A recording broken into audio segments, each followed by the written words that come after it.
Florida GOP Senator Marco Rubio has been sounding the alarm about the border crisis. Senator, it doesn't seem like this administration cares. Yeah, well, this administration is part of a Democratic Party that's controlled by a bunch of, rich, affluent progressives who live in cities and neighborhoods and trendy places where they don't have to deal with the consequences of this. And these are people, this is the dominant base in the Democratic Party, and they'll never come out and say they're for open borders. They won't call it that, because although some of them do actually, but they won't call it that. But if you're against enforcement, which is what they are, they're against enforcement, then you are in essence in favor of open borders. And the consequence of that is not just what's going to be over 1 million people in just 18 months entering the country illegally, that we know of. The other consequence of it, which I think begins to deserve more attention, is the fentanyl, the drugs that are pouring into our streets and just wiping people out. I mean, we have a small county in Florida, Gadsden County, over the 4th of July weekend. They had a mass casualty event, over a dozen, maybe 2 dozen young people, contaminated drugs that were used, and they had this massive fentanyl overdose problem over the weekend there. It's a horrifying crisis. It's all coming across the border as well. When you think about the trafficking and the fentanyl and the children who are coming over without their parents, Lord knows what's happening to them along the way. Then you hear about this guy raped a 10-year-old girl. He's a Guatemalan illegal immigrant. Then in Arizona, a Mexican citizen convicted of lewd acts with a child under the age of 14 and sex with a minor in LA.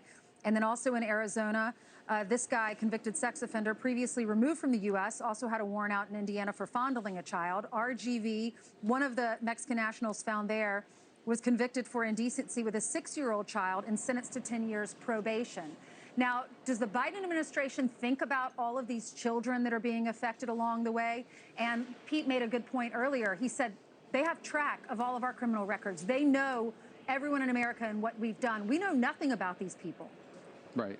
No, and look, do they care about it? Well, when it comes to public policy and public officials, caring about it means taking action. And the bottom line is the only action you can take here that would make a difference is to begin to enforce the law. They refuse to enforce the law. We have to understand again that the base of the Democratic Party, when I mean the base, I'm talking about the activists, the people that work in their offices, and the people that donate money. All these Democrats that are raising millions of dollars every 3 months for their campaigns, that money is all coming from a radical, progressive base who doesn't want immigration laws enforced. If you don't force immigration laws, and that word gets out pretty quickly, you're going to encourage people to come, and that's what we are seeing. And this is only going to get worse, not better. And if 1 million people come into a country illegally, there is no doubt that some percentage of them is going to be violent, dangerous people, probably violent, dangerous people you've kicked out already in the past. And you're going to increase crime in our cities, especially in cities where prosecutors won't prosecute and judges won't put people in jail. Senator, rather than addressing the needs of Hispanics and others in other communities, the Democrats are resorting to even more pandering. Here's what Jill Biden said recently, talking about Hispanics and a particular food group. Listen. Diversity of this community, as distinct as the Bogotas of the Bronx, as beautiful as the blossoms of Miami, and as unique as the breakfast tacos here in San Antonio. Bogotas and breakfast tacos, Senator. Yeah.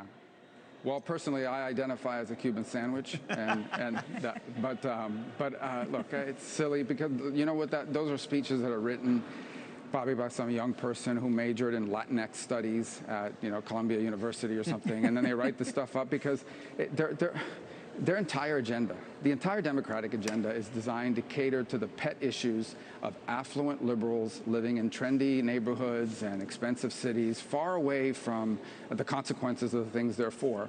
So they've got this radicalism on climate change, and it means higher gas prices, and they think government's the solution to everything, so you have this inflation because of the spending. And they're against the immigration enforcement, so we have an immigration enforcement crisis, and they think the criminal justice system is mean, and so we have a crime wave because police officers won't arrest people and prosecutors won't prosecute, and the list goes on and on. And so normal, everyday people, working people, look at all this and say, these people don't fight for us. They are fighting for a small group of radical, progressive, rich liberals, and the rest of us are out on their own. And that's the fact here. That's what's happening.